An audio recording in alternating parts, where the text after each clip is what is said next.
তামুলপুৰৰ বিধায়ক জলেন দৈমাৰীৰ উদ্যোগত তামুলপুৰৰ কুমাৰীকাটাত শিক্ষক দিৱস পালন। শিক্ষক দিৱস উপলক্ষে তামুলপুৰৰ বিধায়ক জলেন দৈমাৰীৰ উদ্যোগত তামুলপুৰৰ 150 গৰাকী অৱসৰপ্ৰাপ্ত শিক্ষকক মানপত্ৰ আৰু আইৰনায়েৰে সম্বৰ্ধনা জ্ঞাপন কৰা হয়।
অৱসৰপ্ৰাপ্ত শিক্ষাগুৰুসকলক আমাৰ তেওঁসকলে নিজৰ জীৱনত মানৱ সম্পদ গঢ়াৰ কাৰণে এখন সুস্থ সমাজ গঢ়াৰ কাৰণে সেই জীৱনটোত বহু কষ্ট ত্যাগ কৰি তেখেতসকলৰ পৰিশ্ৰম এই পৰিশ্ৰম কৰি আজি এখন সবল দেশ ৰাষ্ট্ৰ নিৰ্মাণ কৰাৰ কাৰণে যি কষ্ট কৰি আহি এইটো আজি পবিত্ৰ দিনত এই শিক্ষাগুৰুসকলক আমি সম্বৰ্ধনা দিয়াৰ কাৰণে এখন ইয়াত সম্বৰ্ধনা অনুষ্ঠান আয়োজন কৰিছোঁ। আৰু ইয়াত আমাৰ বিভিন্ন ভাৰতৰ বিভিন্ন বিভাগত চাকৰিৰ পৰা অৱসৰপ্ৰাপ্ত ইয়াত চাকৰিয়ালসকলেও ইয়াত উপস্থিত আছে। তো আজিৰ এই সভাত উপস্থিত আমাৰ সকলোৰে সন্মানত আমাৰ কামৰূপ জিলাৰ সন্মানীয় উপায়ুক্ত বিদ্যুৎ বিকাশ ভাগৱতী ডাঙৰীয়া আৰু মঞ্চত উপস্থিত আমাৰ সন্মানীয় অৱসৰপ্ৰাপ্ত জ্যেষ্ঠ শিক্ষাগুৰুসকল আৰু আজিৰ এই সভালৈ উপস্থিত আমাৰ কুমাৰীকাটা অঞ্চলৰ বা দৰংগাজুলিৰ বিভিন্ন বিদ্যালয়ত শিক্ষকতা কৰি অৱসৰ লোৱা মোৰ অতিশয় সন্মানৰ শ্ৰদ্ধা শিক্ষাগুৰুসকল। আজিৰ এই কাৰ্যসূচীত উপস্থিত আমাৰ জিলা UPPLৰ সাধাৰণ সম্পাদক গণেশ নাথ ডাঙৰীয়ালৈ মোৰ বিষয়ববীয়াসকল, কেন্দ্ৰীয় UPPLৰ আমাৰ সন্মানীয় বিষয়ববীয়াসকল, কুমাৰীকাটা অঞ্চলৰ বিভিন্ন জাতীয় ছাত্ৰ সংগঠনৰ সভাপতি সম্পাদক প্ৰমুখ বিষয়ববীয়াসকল, মই সকলোকে ধন্যবাদ জনাইছোঁ। আৰু আমাৰ এখন সংগীত বিদ্যালয়ৰ সন্মানীয় অধ্যক্ষ দীপক মহোদয় ডাঙৰীয়া আৰু সন্মানীয় আমাৰ কাৰ্যকৰ্তাসকল সকলোৱে মই শিক্ষক দিৱসৰ শুভেচ্ছা জনাইছোঁ। মই ইয়াত আদৰণি ভাষণত বহু দীঘলীয়া বা বিভিন্ন কথা মই ইয়াত ক'ব বিচৰা নাই। আমি শিক্ষক যিহেতু মই এজন শিক্ষক আছিলোঁ, গতিকে শিক্ষকৰ বেদনা বা কষ্ট ইয়াক ভালদৰে বুজি পাওঁ। আমাৰ অৱসৰ লোৱাৰ পিছত বহু শিক্ষক হয়তো আমাৰ বিদ্যালয়লৈ কেতিয়াবা আমাৰ নিমন্ত্ৰণ পায়, কেতিয়াবা নিমন্ত্ৰণ নাপায়। কিন্তু আমি শিক্ষক দিৱসত সকলো শিক্ষকে এটা মনৰ আশা এটা লৈ থাকে যে আমিও কেতিয়াবা নিজৰ অৱসৰপ্ৰাপ্ত হোৱাৰ পিছতো শিক্ষক দিৱস যদি পালন কৰিব পাওঁ নিশ্চয় এটা মনত ভাল লাগে। তো এই এটা সৰু এটা সুযোগ আজি আমি ইয়াত ল'ব বিচাৰিছোঁ। আমাৰ শিক্ষাগুৰুসকলক একেলগে বহি একাপ চাহ খাৱাৰ কাৰণে এইটো কাৰ্যসূচী আয়োজন কৰা হৈছে, যাতে সকলো অৱসৰপ্ৰাপ্ত শিক্ষাগুৰুসকলে যাতে নিজৰ মাজত অলপ মুখখন হ'লেও দেখা পায়। বহুত দিন অৱসৰ লোৱাৰ পিছত এইসকল শিক্ষক সমাজত যাতে অকলশৰীয়া অনুভৱ নকৰে তাৰ বাবে শিক্ষক দিৱসৰ দিনাই এক মত বিনিময় সভা অনুষ্ঠিত কৰি সন্মান জনায় বিধায়কগৰাকীয়ে।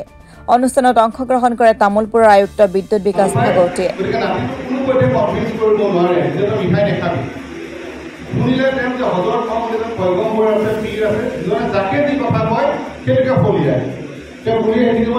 যান-বাহনৰ ব্যৱস্থা নাছিলে, বহুতো খোজকাঢ়ি ৰাতিটো লৈ হজৰতৰ ওচৰ পালেগৈ।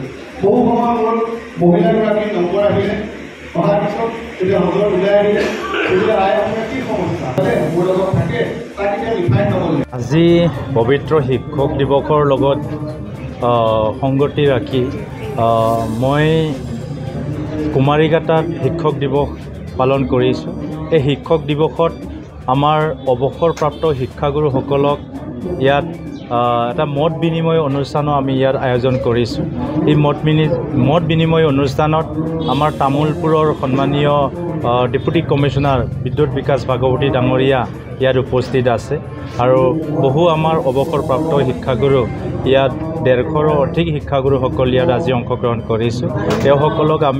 তেওঁসকলে মানৱ সম্পদ গঢ়াৰ কাৰণে এখন সুস্থ নাগৰিক ইয়াত সৃষ্টি কৰাৰ কাৰণে যি নিজৰ জীৱনত ত্যাগ কৰি আহিলে, সমাজৰ কাৰণে অৰিহণা যোগাই আহিলে, সেই অৰিহণা ত্যাগক আমি সদায় তেওঁসকলৰ লগত সমভাগী হোৱাৰ কাৰণে আজি ইয়াত আমি শিক্ষক দিৱসৰ লগত সংগতি ৰাখি অৱসৰপ্ৰাপ্ত শিক্ষাগুৰুসকলক সম্বৰ্ধনা দিয়া এটা অনুষ্ঠান কৰিছোঁ। ইয়াত শিক্ষকসকলক মানপত্ৰ এখন দিয়া হৈছে আৰু সম্বৰ্ধনা জনোৱা হৈছে, যাতে তেওঁসকলে যাতে নিজকে অকলশৰীয়া যাতে অনুভৱ নকৰে। শিক্ষক যিহেতু অৱসৰ লোৱাৰ পিছত যিহেতু শিক্ষা অনুষ্ঠানৰ লগত বেছিকৈ জড়িত নহয় বা তেওঁসকলক শিক্ষা অনুষ্ঠানত শিক্ষক দিৱস পালন কৰাত বহুতে নিমন্ত্ৰণ নাপায়, তো মাজে মাজে তেওঁসকলে নিজকে দুখী অনুভৱ কৰে। গতিকে এই দুখী অনুভৱ কৰাটো যাতে আমি নাইকিয়া কৰিব পাৰোঁ, ইয়াৰ কাৰণে অৱসৰপ্ৰাপ্ত শিক্ষাগুৰুসকলক লৈ আজি ইয়াত এই কাৰ্যসূচীটো অনুষ্ঠিত কৰা হৈছে।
তামোলপুৰৰ পৰা সুমন গড়তলা ৰিপৰ্ট, অসম টুডে।